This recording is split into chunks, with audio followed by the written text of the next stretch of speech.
Moin, welcome to Gurus on the Spot. I am delighted to have you join us. Thank you, Veena. Thank you very much for taking the time and having me with you today. Very kind of you.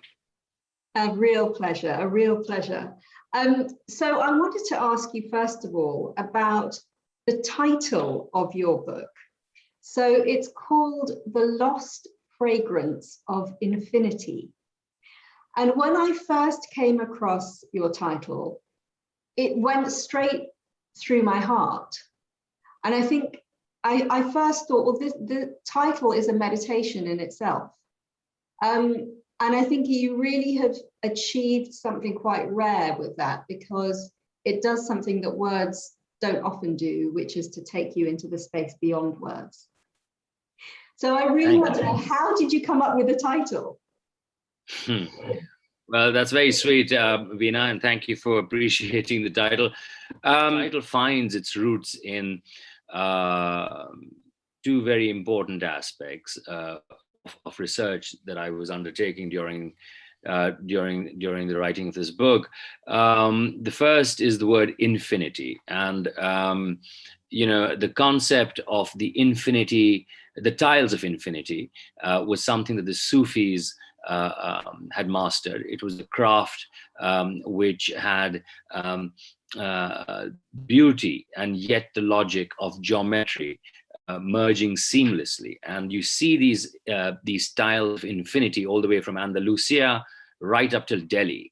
The Lost Fragrance is about the philosophies of the Sufis that is actually lost in today's day and age.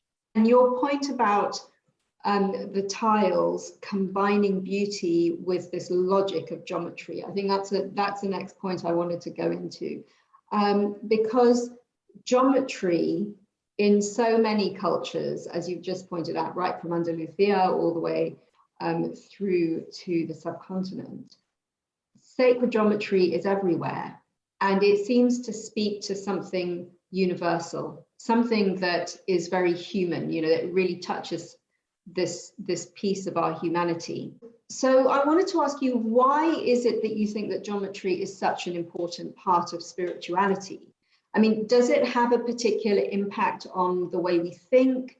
Does it have a particular impact on our minds and the way we experience things? Yes, it does. When I started researching the book, the first thing that I recollect was those laborious hours studying mathematics and geometry in school as a kid. And one associates mathematics with a lot of logic, algebra and etc. But when it comes to geometry, which is an integral part of mathematics, there is an exceptional amount of beauty to it. Shapes start forming. You have triangles, hexagons, squares. And the Sufi craftsmen and the Sufi artists identified that. And they were able to understand that, particularly the likes of Omar Khayyam, who was a great mathematician. And although he was not a practicing Sufi, he was deeply influenced by Sufism and the philosophy of Sufism. And, at the core of these fantastic tiles of infinity is the philosophical thought that it is the beauty of the diversity of mankind that interlocks in these incredible shapes. And they repeat that pattern time and time again to give you that perception of this journey, this infinite journey, of it's a quest, it's a spiritual quest. And so you have the representation of geometry almost in a very symbolic manner. And the one thing that the Sufis often said was, look at sacred geometry as a symbol of mankind coming together. So triangles, hexagons, squares, circles, all interlocking together in this fantastic quest for the infinite. And it was their way of showing the beauty of what man can achieve if they come together. So that's just stunning. And this unity and diversity, and all of the threads coming together, everybody coming together, it's such a visceral and visual representation of that. So, I mean, the next thing I want to know really is about your experience of writing the novel, because I think that writing a book, you have to give yourself to it completely. It sort of absorbs your soul, I think, in many ways, and it, of course, then leaves an imprint on you. So when in the writing of the novel, what wisdom have you gained from your characters? As the book was taking shape, right at the well, let me just start by saying, as I started writing the book, I did not know what what my characters are going to be doing, and as each page evolved, and as each sentence evolved, the characters started springing to life.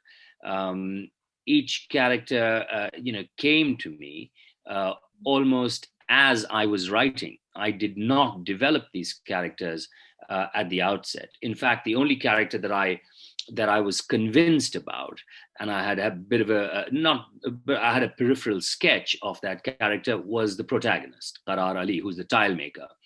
But the other characters all started coming to life, and they all started germinating and coming to life after that, only once I had actually started writing the book.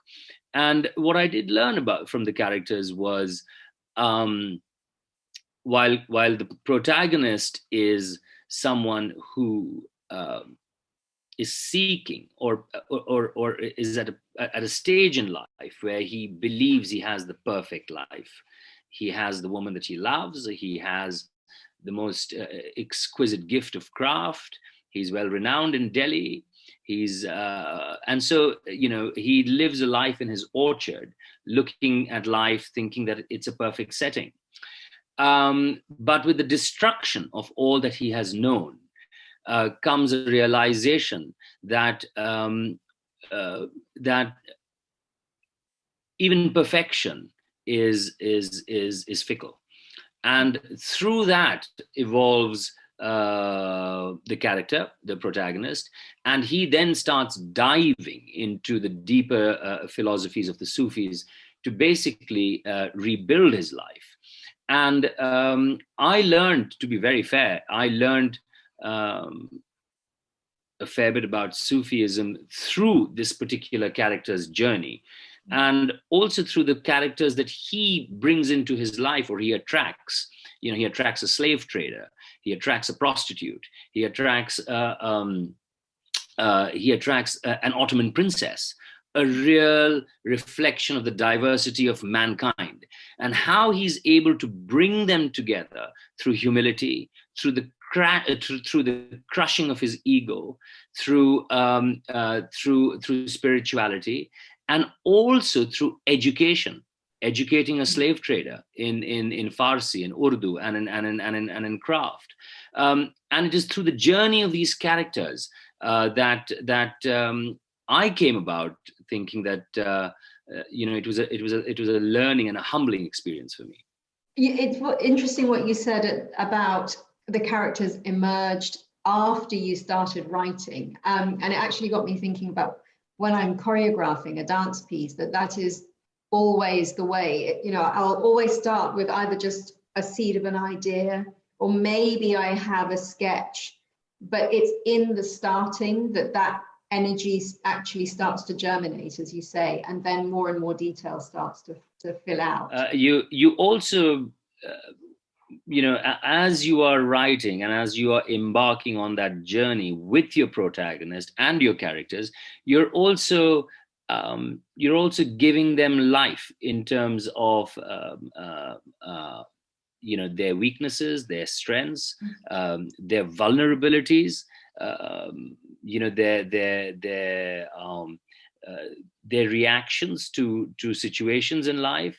And oddly enough, you do start learning from the characters, because you put things down in words, and then you say, "Gosh, maybe I should react quite like this," if I'm in a situation like that. Absolutely. And I think that's one of the gifts of art, isn't it? That it allows us to express things that the logical mind, I think, sometimes resists. But then, you know, when we go through the door of art, when we go through the door of imagination and creativity, it somehow gives us permission to accept those ideas and, like you say, to then imbibe them. And as you've been speaking about the book and the journey of your character and this destruction of his life as he knew it, it strikes me that I think there is a lot here that speaks directly to a lot of the flux that all of us have been feeling right around the world over the last 18 months. So it's very much of its time. Thank you. With reference to the Sufi tradition, I know that you have a very particular ancestral link with the Sufi tradition. Could you tell us a bit about that? My family traces our lineage to one of the founders, one of the stalwart founders of the Chishti Sufi order. And his shrine, which is in Herat, is still a very revered shrine, you know, in terms of spirituality and peace. You know, through the years, one has been. I had the good fortune to engage with my grandfather. My grandparents virtually brought me up. And so I was, you know, he was at the forefront of the Indo-Theosophical Society in Bombay, and worked very closely with leading stalwarts on you know, theology, and particularly the analysis of Ibn Arabi, who was one of the greatest Sufis. The analysis of the thought of Omar Khayyam, who was you know, whom we spoke about earlier. He was a Persian polymath and deeply influenced by Sufism.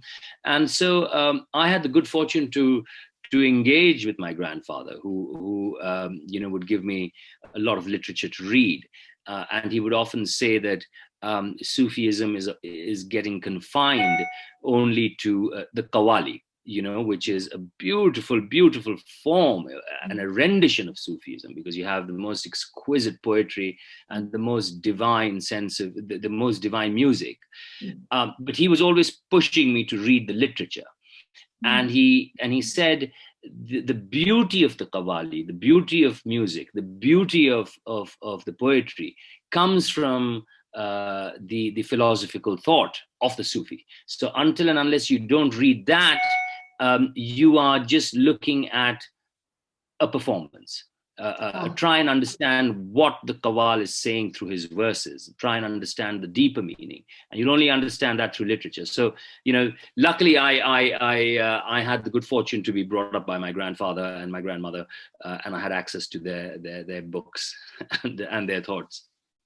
Wonderful. Yes, and you've referenced the interconnection there between the different art forms, and, you know, the music and poetry, as well as the geometry and mathematics and philosophy, and that interconnection. You know, these are all different aspects. It's like different petals of the same flower, isn't it? They're all expressing the same thing through different ways. Absolutely. And even painting.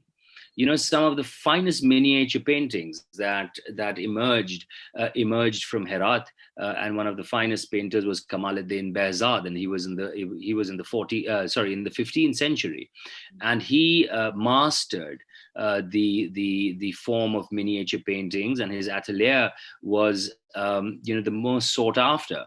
So yes, you know, from ceramics to music, to poetry, to paintings, to even mathematics and geometry. Wonderful. So Moin, tell us, where can we avail ourselves of your book? That's very sweet. It is currently available on Amazon.in, but you've got to be in India to order it. It is very shortly going to be available in London. We are going to be making it available at John Sander Bookshops in London, which is on King's Road. And you can also buy it off cmykbookstore.com, which is the bookstore arm of my publishers. So if you log into cmykbookstore.com and type in Lost Fragrance of Infinity, you can purchase it. Brilliant. Well, Moin, thank you so much for joining me. Thank you, Veena, and all the very best. And let's look at catching up very soon in London. Absolutely.